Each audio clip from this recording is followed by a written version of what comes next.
basic warm-ups. The way I like to do warm-ups is in a way that I can easily remember them in the future. So what I do is usually start from the top and work my way down. So the first one I like to do is arms up, point your fingers up, and circle. And every time you circle, it gets bigger and bigger and bigger. Don't worry about going fast on this. This isn't exercise or stretch or a warm-up routine about being fast. This is just about getting your muscles warmed up and going. Now this time we're going to go the other way, but as we go the other way, the circle is going to get smaller and smaller. Remember, we're not moving with our wrists or our elbows, we're circling with our shoulders.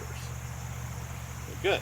Now the next one, take your hands, put your fingers here, touching your shoulders. Big circles. We're going to make big circles with our elbows. Again, not concerned with speed. Concerned about just good, fluid motions. Other way. Try your best in these warm-ups not to make any herky-jerky, quick motions like that. If your muscles are not warmed up, that could be bad. Good. Stop. Now, tilt your head to the side. A lot of people will say you don't need to warm up because you're not able to warm up before a real life self-defense situation. I disagree with them. Well, I'm pretty sure that you're not usually able to warm up before a real life self-defense street situation. Now tilt your head back. But that doesn't mean that you shouldn't warm up when you could. Head down.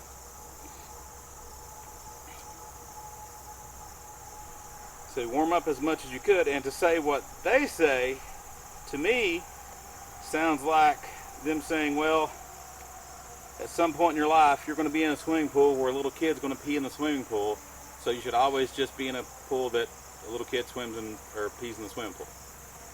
I think that's bad logic. So head up, look over your left shoulder.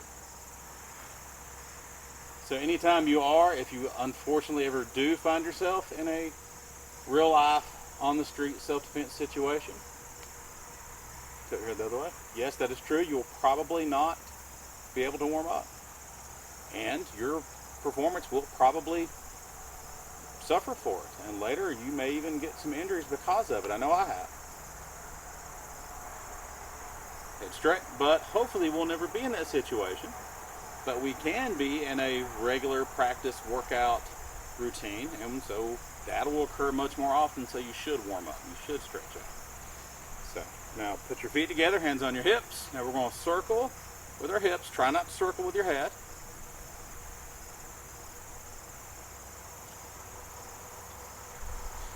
Big circles with your hips. It's called the hula stretch. I think it's obvious why. Other way.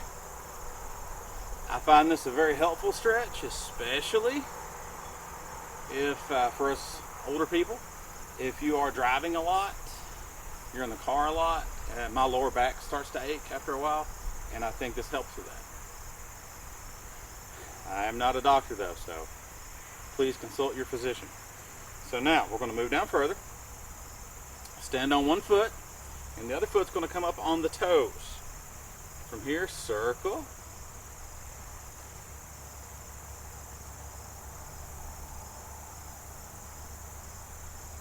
Circle the other way.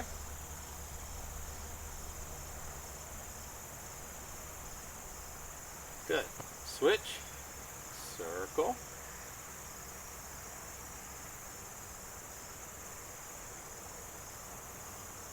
Circle the other way.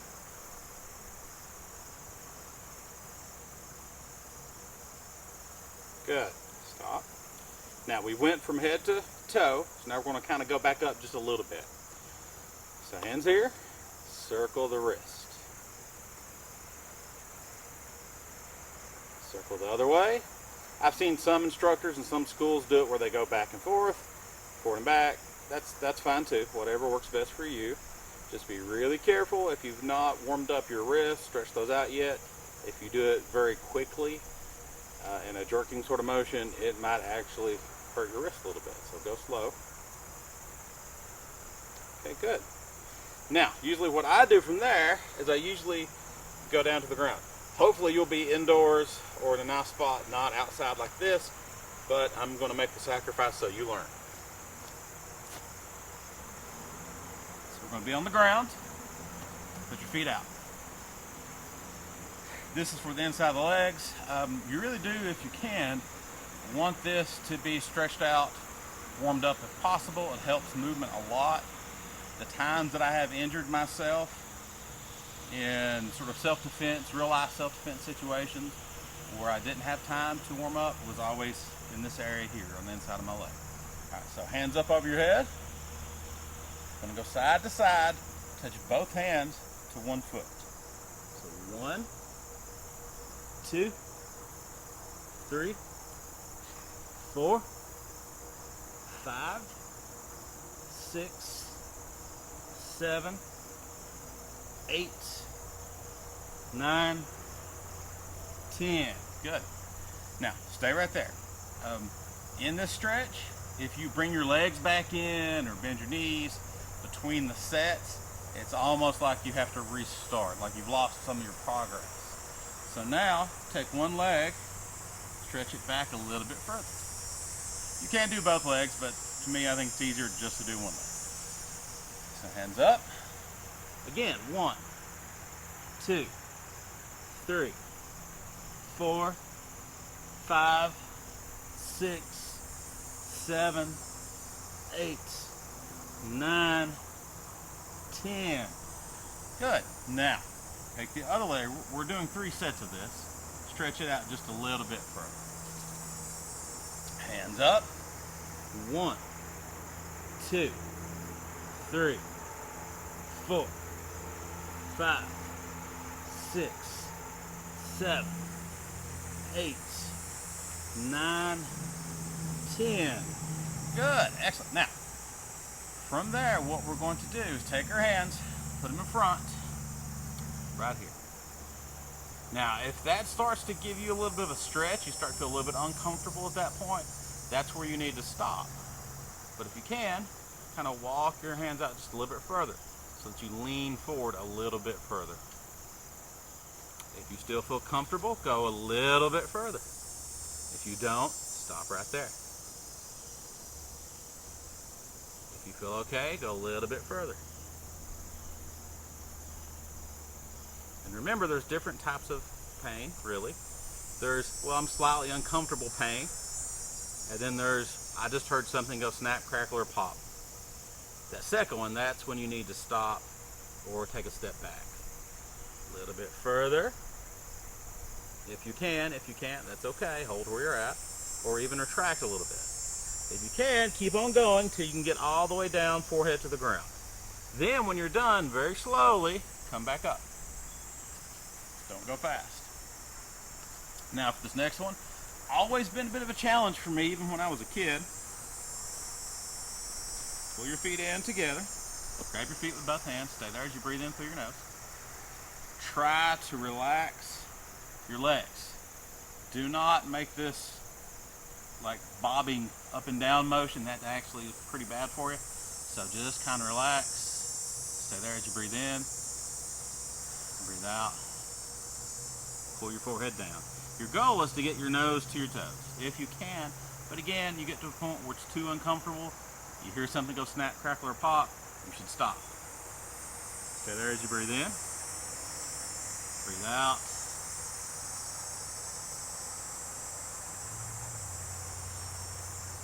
Okay. Usually you want to do that, hold that for about 10 seconds. Further if you need to, or for a longer period if you need to. Or you can do a little bit shorter time and build up to a bigger time if you like. So that's the basic warm-ups. At the end, you could even add squats and push-ups, which is what we do a lot of times in our in-person classes.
There we go.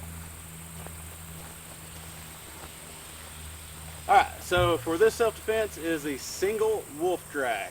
There are other styles that have a very similar move, and I'm sure they have different names for it, but this is what we call it to kind of keep with our naming convention, our theme of names. And once again, we have our black belt student, Jacob Davidson, here, who's going to be helping us out. And what this move is basically if you are being choked or grabbed from the front, but the attacker's arm would be out in some position, like this, right? But still, let's always remember our rules of self-defense. Always be aware. Ideally, no one should even ever get close enough to grab you that way. So always be aware, keep your personal protection, keep your circle, and run to safety if you can, all right? So, for the first way we're going to do it is against a choke. So, Jacob is going to grab me with his right hand. This is a single wolf drag, and the reason why I call it single is because they're grabbing you with a single arm, all right? So now, we take our arm, grab here, like you're eating a Subway sandwich, but it's a really big one, and you're hitting your throat instead of your mouth. I don't know why you would do that, but this is kind of that's what you're doing. And also, kind of take your chin down. Now, that's not going to stop it, but that gives you a little bit more security there, all right? Now, from here, we're going to start with the basic, and then we'll add some variations to it. I'm going to step back, and that step back pulls my opponent off balance a little bit. Then this elbow is going to drop down, this elbow is going to go up. And as you do that, you're going to turn the arm. And I turn my body as I do that, and then I drop my elbow. You could do a variation where you put your elbow on the arm, but I kind of think of that as advanced. So instead, just put your armpit on their arm, right through here on the tricep, and then bring your elbow over, okay? Now that's the basic. We're going to do it a bunch of times and add to it. So again, he grabs me, it's a choke, here, I step back, twist, and drop, okay? Keep on wanting to ask the people if there's any questions. But then I realize there's no people here. So he grabs again. Now on this one, let's talk about our arm position. We're grabbing here, but we can very easily slide this arm up to maybe about elbow level. You could go up further, but I feel like on that point, you're kind of doing a little bit more of a variation, which is fine. But from here, slide up a little bit maybe, maybe not. Ideally, we want to get our arms perfect. But in real life, they're coming at us, we're just doing our best. Maybe we do grab here. Maybe we do grab here. Maybe we mess up and grab here. Do your best. Try to make that move work, and if it's not going to work for you, do something else. So here. Now, we've got our arms positioned in about the right place where I want to be right now, but I'm going to add something to it. I'm going to take my foot and kick the shin. The reason I'm doing that is to distract him for a second. So that 1 second, he's thinking, ow, my shin, that's when I'm going to do this move. If he is very focused, like focus your arm, don't let me twist. If he's very focused, this gets really hard, see? But if he's really focused, not distract him, then I can make it work. Okay? So, let's add that to it. We're here, we grab, we kick, step back, twist, and then drop. Okay? Notice when I kick the shin, I do not kick my foot straight on. That makes my foot a smaller surface area, and there's a better chance I'll miss. Probably not, but you might. So I turn my foot into what's basically a dragon kick, or a sideways kick. Then I use that bounce, step back, and kind of reset in my stance. So he grabs again, please. So here. So boom, step back. Now let's add to that. When I twist, now I'm going to take this foot and step it forward. So now I'm going in front of his body. I can pull this arm up further and get a little bit different position there. So, one more time with all those moves combined. He grab the arms, kick, step back here, step in. From there, if I want to, I can push down, I can crank on this wrist, I can even rotate, I can hit, lots of things there. Remember though, we're talking perfect situation. Real life, it's never going to be perfect. You're going to have to deal with it. So again, he grabs, here, kick, step back. Okay, now I couldn't step in on this where I wanted to, but I was able to get his foot, and I could still kind of make that work for me. All right. Now, this one move does several things. So from here, what we can also do is use it against a shoulder grab. So let's say he grabs my shoulder for whatever reason. Okay, I can basically do the same thing. The only real difference is now if he grabs with this shoulder, now he's got that arm. I really got to worry about that. Okay, but there's a couple ways I can deal with that. I can try the move. I can hope to block with this arm, or instead of stepping back, since it's offside, I could vary it a little bit, kind of spread my grip out, and go forward instead of back. Okay?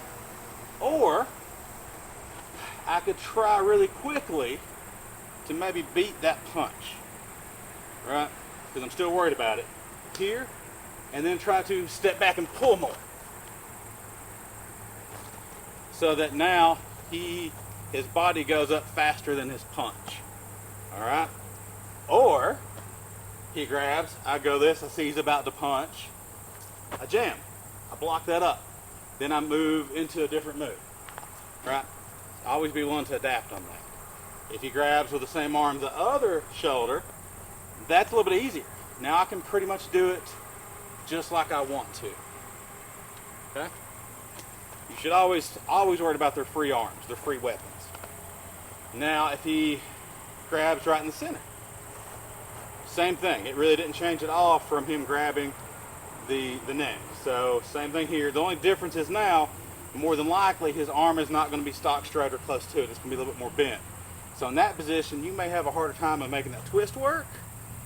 So you may have to change your grip a little bit maybe and roll it over, possibly. Or do more speed, get back faster. Okay? You could do this variation with a hair grab. Do we ever do that in class? It's not my favorite. I worry about it a little bit, but I've seen it work. I'll say it that way. So same thing. But the difference here is I'm not going to grab his arm. Okay? The exact same moves besides that. The difference here is your hands go here. One here, one here. Now you could go here and hope for the best, but that makes me nervous. So go here. You want to go here? Yeah, that's okay too. But I like this better. Same motion. And then you have to bring it down a little bit lower. Okay? So that is single wolf trap.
Right.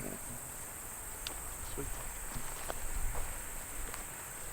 Alright, so for this self-defense, we're going to be doing double wolf drag, and we've got our dear brother Jacob here with us again today, at home from his stint in the Marines, on leave from the Marines. He's still got a little while left to go. But the double wolf drag is a lot like the single wolf drag. There's not a lot of difference, except it's two arms, so you have to change your arm positioning around a little bit. So if I could borrow Jacob here, so he grabs me, let's say shoulders, okay? Starting off. Now let's go ahead and say back choke. Yeah, that was, I didn't mean to mess you up. So now, from here, we're going to take the arms basically like this, okay? And here's a really simple way to do it if you've never done before. Just arms go over top, my left arm grabs his wrist, my right arm grabs the wrist, and it's opposite. So I don't grab them this way, grab them opposite, okay? Now, from there, I want to take my foot, distract him a little bit. I can kick either one, doesn't matter. But turn your foot sideways, that way you don't miss. Now I'm going to step back. This elbow goes down, this elbow goes up, and then I twist and drop my elbow down. And I got him clamped up there. Okay? So let's try it again. It's a good grab the throat. Here. Boy, somebody's been in an army interrogation. Here. We do the kick. We step back. Elbow goes down, elbow goes over. There. Now, it may look weird that this elbow is going up. Well, that's because it really should be underneath his arm. Okay, so that was kind of the basic version, like I said. But if we're doing the more advanced version, this arm goes over, grab the wrist. This arm goes under. So let's see if we can you drop your shoulders this way so we can kind of show this? So this is here. See, it's underneath his arm. So that way, when this arm shoots up, it pulls it up, or pushes it up, I should say. And this arm goes down, pushes down. That way, basically his arms are doing this. Right? So let's turn around this way. So here, kick, step back, elbow goes down, elbow goes up, turn, drop the elbow. Right? Just like that. So that was against choke. You can do the same thing against shoulder grab. The only thing difference here is a wider grip, so you have to really kind of move those hips and those shoulders a little bit more. But the same exact thing. Boom. Right there. Anything else you can think of you want to add on that? Okay, so that is double wolf trap.